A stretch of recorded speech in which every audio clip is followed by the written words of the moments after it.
अस्सलाम वालेकुम वरहमतुल्लाहि वबरकातुहू। ताहिर जंजुआ इस हियर। हम लोग डिस्कस कर रहे थे चैप्टर 17 को, जिसमें हम लोगों ने स्टडी करना है कोऑर्डिनेशन एंड कंट्रोल। मींस के इंसान के बॉडी पार्ट्स जो हैं और वो आपस में कैसे एक दूसरे से कनेक्शन कायम करते हैं, कैसे वर्क कर रहे होते हैं। अब ये बात हम सिर्फ एनिमल्स या ह्यूमन बींग्स के लिए स्पेसिफाई नहीं करते, हम कहते हैं प्लांट्स में भी कोऑर्डिनेशन होती है। आज हम लोगों ने स्टडी करना है प्लांट हार्मोन्स को, क्योंकि प्लांट में कोऑर्डिनेशन जो है वो हार्मोन्स की बेसिस पे होती है।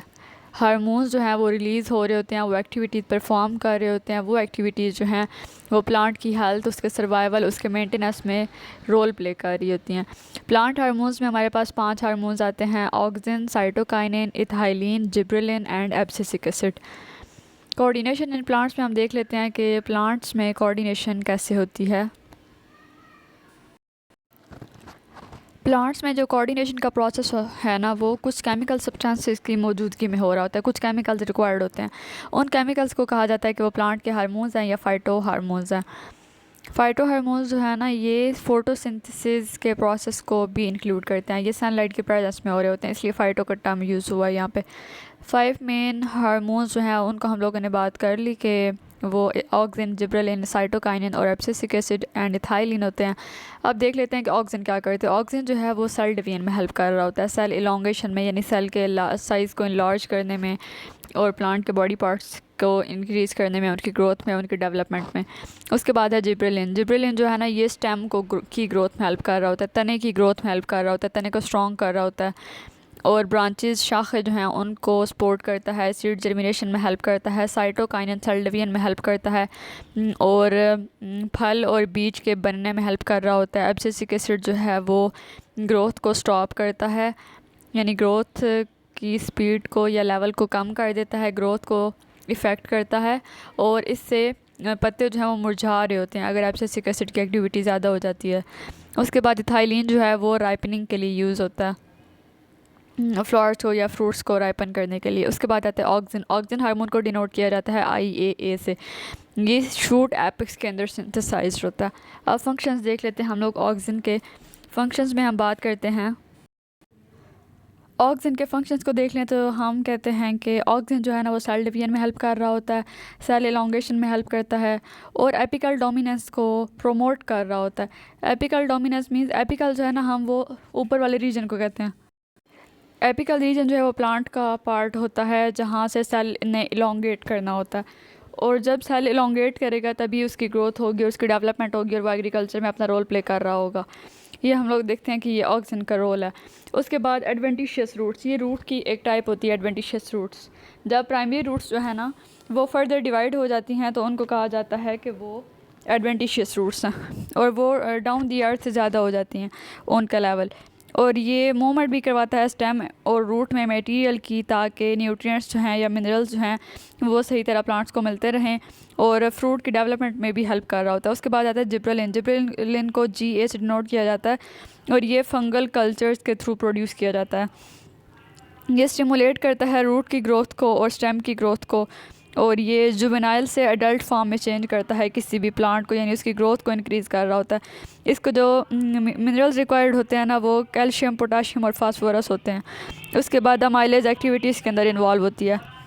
अमाइलेज की एक्टिविटी को इंक्रीज़ कर रहा होता है, सीड जर्मिनेशन को प्रमोट करता है, फ्रूट की फॉर्मेशन में या पार्थिनोकार्पी में रोल प्ले कर रहा होता है और पोलन डेवलपमेंट में भी हेल्प करता है। उसके बाद आता है साइटोकाइनिन। ये सेल डिवीजन में हेल्प कर रहा होता है। साइटोकाइनिन जो है वो भी एक प्लांट हार्मोन है जो सेल डिवीजन और सेल डिफ्रेंशिएशन में इन्वॉल्व होता है। सेल डिवीजन का आप लोगों को पता है कि सेल डिवीजन क्या होती है, सेल डिवाइड हो रहा होता है। और सेल डिफ्रेंशिएशन में हम कहते हैं जब सेल में डिफरेंट पार्ट्स बन रहे होते हैं ना, यानी रूट्स से स्टेम की फॉर्मेशन हो रही होती है, तो उनको डिफ्रेंशिएट करना, उनको एक दूसरे से सेपरेट करना ताकि वो इजीली आइडेंटिफाई हो सकें, उनके स्ट्रक्चर को एक प्रॉपर शेप देना। और ये लेटरल रूट फॉर्मेशन की ग्रोथ को स्टॉप कर रहा होता है, लेटरल बर्ड्स की ग्रोथ को इंक्रीज़ कर रहा होता है, सेल डिवीजन में हेल्प करता है, सेल डिफ्रेंशिएशन में और लेटरल बर्ड्स की फॉर्मेशन में। उसके बाद हमारे पास ऑक्सिन और साइटोकाइनिन का डिफरेंस आ जाता है। ऑक्सिन एक प्लांट हार्मोन है जो एपिकल डोमिनेंस में हेल्प करता है। साइटोकाइनिन भी एक प्लांट हार्मोन है, वो सेल डिवीजन और सेल डिफ्रेंशिएशन में हेल्प करता है। ऑक्सिन को फर्स्ट टाइम इंट्रोड्यूस करवाया था FW वेंट ने, और साइटोकाइनिन को इंट्रोड्यूस करवाया था मिलर एंड स्कूग ने। अब जो ऑक्सिन है ना वो रूट ब्रांचिंग को स्टिमुलेट करता है, रूट्स की ब्रांचेस को, की फॉर्मेशन में, और साइटोकाइनिन जो है वो इनहिबिट कर रहा होता है, स्टॉप कर रहा होता है, रोक रहा होता है। ऑक्सिन प्रिवेंट करता है ग्रोथ ऑफ लेटरल बर्ड्स को। प्रिवेंट मींस ख़त्म कर रहा होता है, उसे नहीं होने देता ग्रोथ को, लेकिन साइटोकाइनिन जो है ना वो इस ग्रोथ को प्रोमोट कर रहा होता है और एपिकल डोमिनेंस इन्वॉल्व होता है। ऑक्सिन में, साइटोकाइनिन में एपिकल डोमिनेंस इन्वॉल्व नहीं होता। स्टेम इलोंगेशन हो रही होती है, एपिकल डोमिनेंस होती है, सेकेंडरी ग्रोथ हो रही होती है ऑक्सिन के दौरान, ऑक्सिन के प्रेजेंस में, और साइटोकाइनिन में सेल डिफ्रेंशिएशन और सेल डिवीजन हो रही होती है। उसके बाद एब्सिसिक एसिड जो है ना ये ग्रोथ को स्टॉप करता है, ग्रोथ के स्पीड अप या रिएक्शन को कम कर रहा होता है, रिड्यूस कर रहा होता है। सीड की डेवलपमेंट में हेल्प करता है। फिनोलॉजिकल एट्रीब्यूट्स यानी प्लांट को फिजिकल ट्रेट्स या फिनोटाइप टिपिकली जो अपीयरेंस देनी है उसमें हेल्प कर रहा होता है। इम्प्रूव करता है प्रोटीन सिंथेसिस को, फोटोसिंथेसिस के अमल को सही कर रहा होता है, फोटोसिंथेसिस को प्रोमोट कर रहा होता है और फ्लोर डेवलपमेंट में हेल्प कर रहा होता है। उसके बाद आते हैं हमारे पास इथीन या इथाइलिन। इसका फार्मूला है C2H4। इथीन एक प्लांट हार्मोन है, इसको मुख्तलिफ फार्मर्स यूज़ करते हैं एज अ स्प्रे, ताकि वो अपने फ्रूट्स को या सब्जियों को राइप कर सकें, को पका सकें।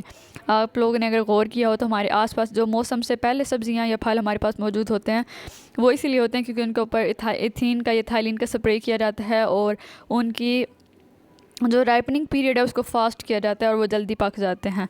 ये सब कुछ डिस्कस है इथीन में। और फ्रूट्स को पकने के लिए इथीन का स्प्रे किया जाता है।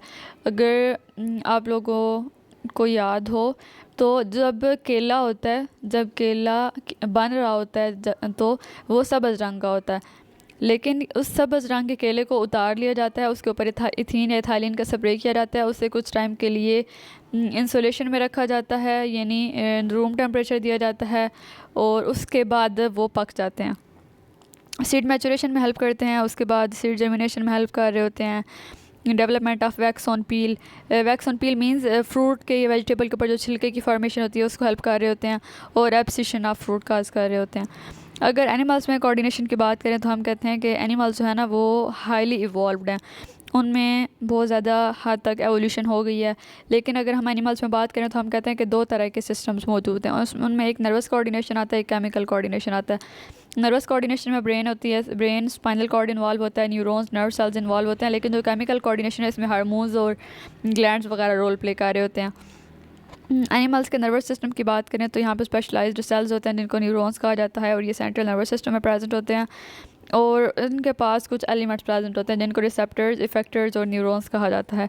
रिसेप्टर वो साइट होती है जो, ये रिसेप्टर्स हम कहते हैं वो पोर्शन होता है जो किसी भी एक्सटर्नल स्टिमुलाई को या इंटरनल स्टिमुलाई को फील करता है और सेंस करता है। स्टिमुलाई जो है वो कोई भी चीज़ हो सकती है, स्टिमुलस जो है वो इंटरनल फैक्टर्स भी हो सकता है और एक्सटर्नल फैक्टर भी हो सकता है। उसके बाद इफ़ेक्टर्स जो है ना वो ब्रेन से एक्शंस या रिस्पॉन्सेज लेके आ रहे होते हैं। अब मैं आपको बात पे समझा देती हूँ। हमारे हर बॉडी पार्ट पे, जिस्म के हर हिस्से पे रिसेप्टर्स मौजूद हैं, ठीक है।